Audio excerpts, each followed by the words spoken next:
Hello friends, स्वागत है आपका मेरे यूट्यूब चैनल टेल्स एक्सप्रेस पर।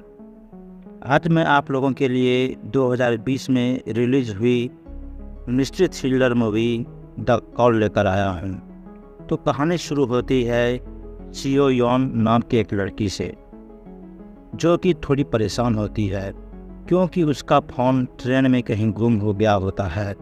रास्ते में उसका एक फ्रेंड मिलता है और वो उसे अपना फ़ोन देता है, पर वो ये कहकर मना कर देती है कि उसके पास पुराना फ़ोन है और वह उसे ही यूज़ करेगी। इसके बाद शियोयोन अपना पुराना फ़ोन निकालकर गुम हुआ फ़ोन पर कॉल करती है, पर उधर से फ़ोन के लिए पैसे का डिमांड होता है और फ़ोन डिस्कनेक्ट हो जाता है। लेकिन शियोयोन फिर से कॉल करने की ट्राई करती है, पर फ़ोन नहीं लगता है।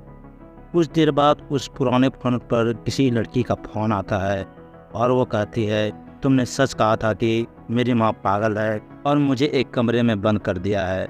पर सियोयोन कहती है, तुम कौन हो और किससे बात करना है। यह सुनकर वो लड़की जान जाती है कि यह फ़ोन किसी स्ट्रेंजर को लग चुका है और वो लड़की फ़ोन रख देती है।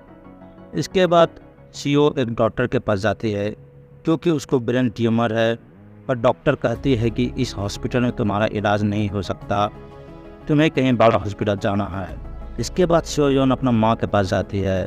वहाँ उसकी माँ कहती है कि जब वह मरेगी तो उसे उसके पापा के बगल में दफना है, पर सियोयोन कहती है आप उसके हकदार नहीं हैं और वो वहाँ से अपने पापा के कब्र पर चली जाती है। इसके बाद जब वो घर आती है तो उसका पुराना फ़ोन रिंग हो रहा होता है। रिसीव करने पर पहले वाली लड़की का फ़ोन आया होता है और वो कहती है कि उसकी माँ उसे मार देगी, वो आकर उसके बचा ले और अपना एड्रेस बताती है। पर सियोयोन कहती है तुम्हें किससे बात करना है। उसके रिप्लाई में वो कहती है, क्या तुम स्टोर वाली सोनिया नहीं हो, और फ़ोन वहीं पे डिस्कनेक्ट हो जाता है। एड्रेस सुनकर सियो सोचने लगती है कि ये एड्रेस तो इसी घर का है। कुछ देर बाद सियो एक वाल पर नेल्स ठोक रही होती है, पर वो नेल्स वाल के आर पार हो जाता है। तब उसे लगता है कि वाल के पीछे भी कुछ है और वह वाल को तोड़ देती है। तोड़ने पर वहाँ पर एक स्टेयरकेस होता है जो कि बेसमेंट में जा रहा होता है। अंदर जाने को वहाँ कुछ उसे सामान दिखता है जिसमें कि एक डायरी और फ़ोटो होता है। फ़ोटो 1999 का होता है, यानी कि आज से ठीक 20 साल पहले, और डायरी में भी 1999 लिखा होता है। सीईओ फ़ोटो लेकर अपने मकान मालिक पास जाती है और पूछती है कि ये कौन है। उसका मकान मालिक बताता है कि ये तो योन सॉक है और उसकी माँ एक तांत्रिक थी, क्योंकि ये 20 साल पहले की बात है, उसे कुछ याद नहीं है। इसके बाद वो वॉक पे जाती है जहाँ वो स्टोर देखती है, वहाँ पर सोनिया भी होती है। इसके बाद हमें 1999 का टाइम लाइन दिखाया जाता है जहाँ पर योन सॉक की माँ उसे जलाने की कोशिश कर रही थी, पर वो आग सीढ़ी पर लग जाता है और उसका धुआं प्रेजेंट टाइम लाइन पर आ जाता है। सीईओ देखती है कि सीढ़ी पर धीरे धीरे आग फैलता जा रहा है। नेक्स्ट डे जब सॉक का फ़ोन आता है तो वो कहती है तुम मुझे बचाने क्यों नहीं आए, पर सीईओ कहती है कि वह सोनिया नहीं है। यह सुनकर सॉक फ़ोन रखने वाली होती है, पर सीईओ कहती है कि शायद हम दोनों अभी एक ही घर पर है, और उसे डायरी पढ़कर सुनाती है कि कल तुमने क्या लिखा था। जब सॉक डायरी चेक करती है तो वो कहती है कि क्या तुम मुझे अभी देख रही हो। सीईओ कहती है नहीं, आज इस शहर में एक एरोप्लेन क्रैश होगा, और फ़ोन डिस्कनेक्ट हो जाता है। इसके बाद सीन 1999 पर शिफ्ट होता है जहां पर सॉक टीवी देखते हुए खाना खा रही होती है। वहीं पर न्यूज़ आता है कि आज एक एरोप्लेन क्रैश हो गया। खाना खाने बाद सॉक सीईओ को कॉल करके पूछती है तुम्हें ये सब कैसे मालूम। सीईओ उससे बताते हैं कि वो 2020 में है और उसे बहुत कुछ प्रेजेंट टाइमलाइन के बारे में बताती है, जैसे कि टीवी, स्मार्टफोन। सॉक उसे बताती है कि उसकी असली माँ तो बहुत पहले ही मर चुकी है, ये उसकी सौतेली माँ है। इस पर सीईओ कहती है कि उसके माँ ने भी 20 साल पहले गैस ऑफ नहीं किया था, जिसकी वजह से उसके पापा मारे गए। और सीईओ आज का डेट पूछने लगती है, लेकिन उसी समय सॉक की माँ आ रही होती है, जिसकी वजह से वो फ़ोन डिस्कनेक्ट कर देती है। नेक्स्ट डे 1999 में वही दिन होता है जिस दिन छोटी सीईओ के पापा वही घर देखने आया होता है। सीईओ के पेरेंट्स को देखती है तो वो सीईओ को कॉल करके उसके फादर का आवाज़ सुनाती है। अपने फादर का आवाज़ सुनकर सीईओ रोने लगती है। उसका रोता हुआ सुनकर सॉक कहती है कि वह उसके फादर को बचा लेगी, और वो जाकर इस बार गैस ऑफ कर देती है, जिसकी वजह से प्रेजेंट डे पे सब कुछ चेंज हो जाता है, जहाँ सीओ अपने पेरेंट्स के साथ वही घर में रह रही होती है। इसके बाद ये दोनों जान जाता है कि टाइमलाइन को चेंज कर सकते हैं। फिर वो दोनों एक दूसरे को गिफ्ट देने लगते हैं और बहुत सारे मस्ती करने लगता है। मतलब शॉक किसी चीज़ को 1999 में छुपा देती है, तो वो चीज़ सीओ को 2020 में मिलता था। सीओ 2020 में अपने पेरेंट्स के साथ रहने की वजह से वो शॉक से बात नहीं कर पाती है, जिसके वजह से शॉक सैड और गुस्सा करने लगती है। एक दिन जब सीओ अपने पेरेंट्स के साथ शॉपिंग करके घर आती है तो उसका फ़ोन बज रहा होता है। कॉल रिसीव करने पर सीओ शॉक से पूछती है, तुम ठीक तो हो?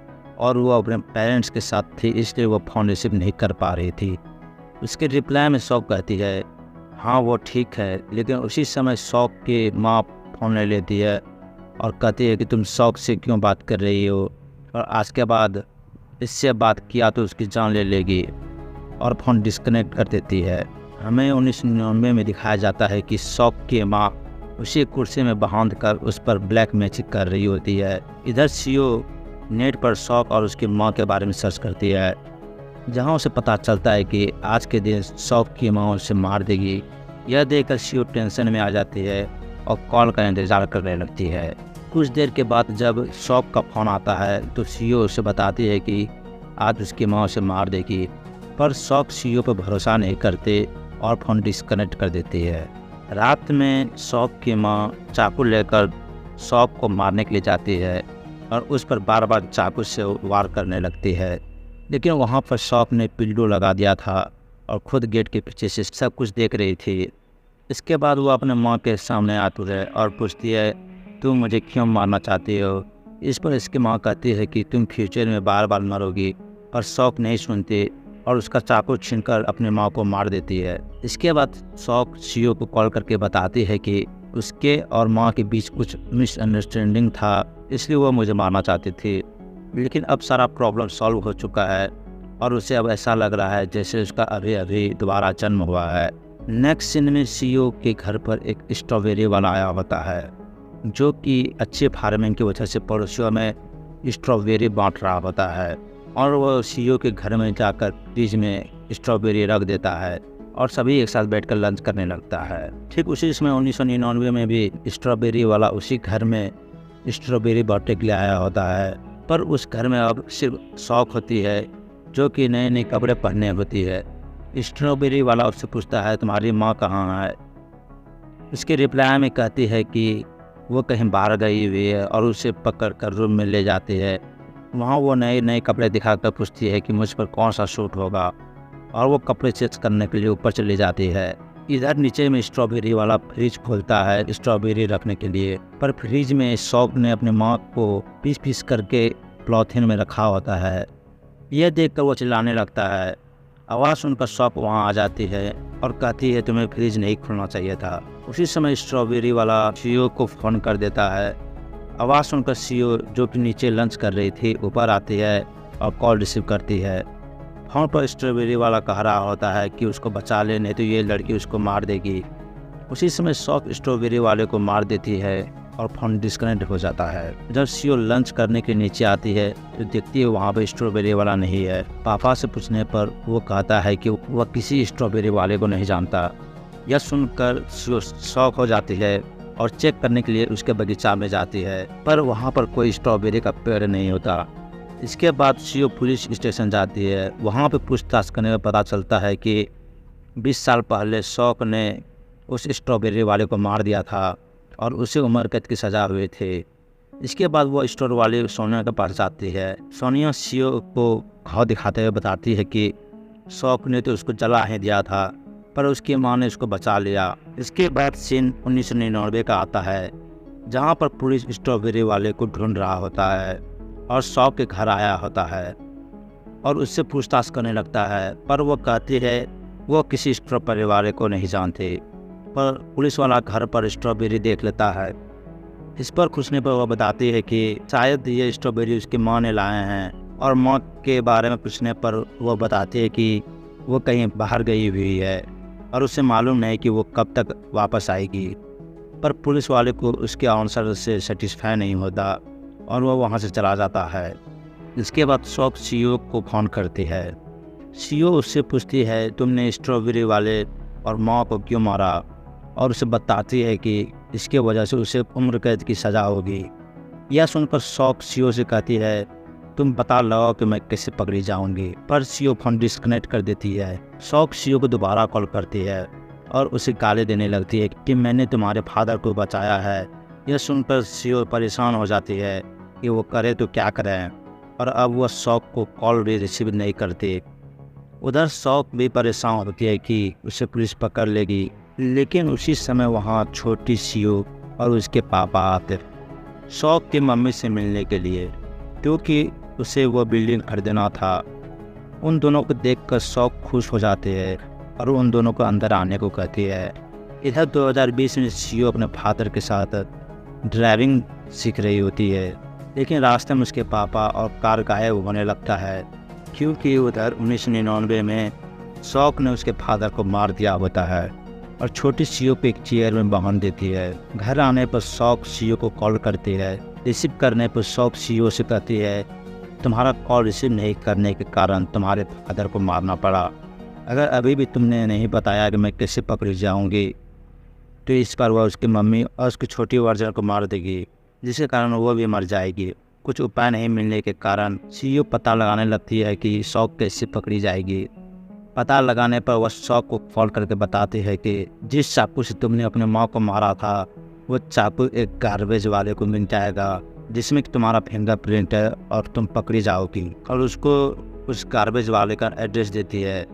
असल में सीईओ ने उसे एक ऐसी जगह का एड्रेस देती है जहाँ पर 5 बजे शॉर्ट सर्किट की वजह से पूरा घर ब्लास्ट हो जाना था।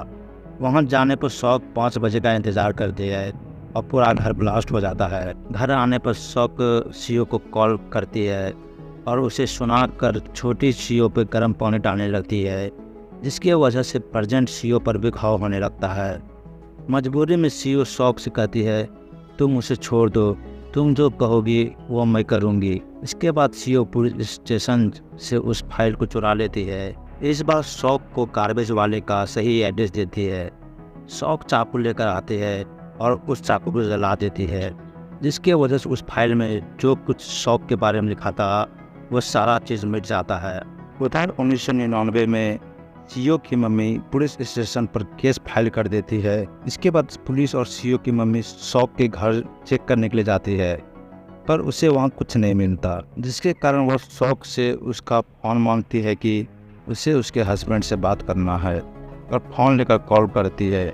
लेकिन वो फ़ोन सीईओ को लग जाता है और वो कहती है कि माँ तुम वहाँ से भाग जाओ, नहीं तो वो लड़की आप दोनों को मार देगा। लेकिन उसी समय कोई सीईओ पर हमला कर देता है और फ़ोन डिस्कनेक्ट हो जाता है। सीईओ की मम्मी को कुछ समझ में नहीं आता, लेकिन उसी समय शौक सीईओ की मौत को मारने की कोशिश करने लगती है।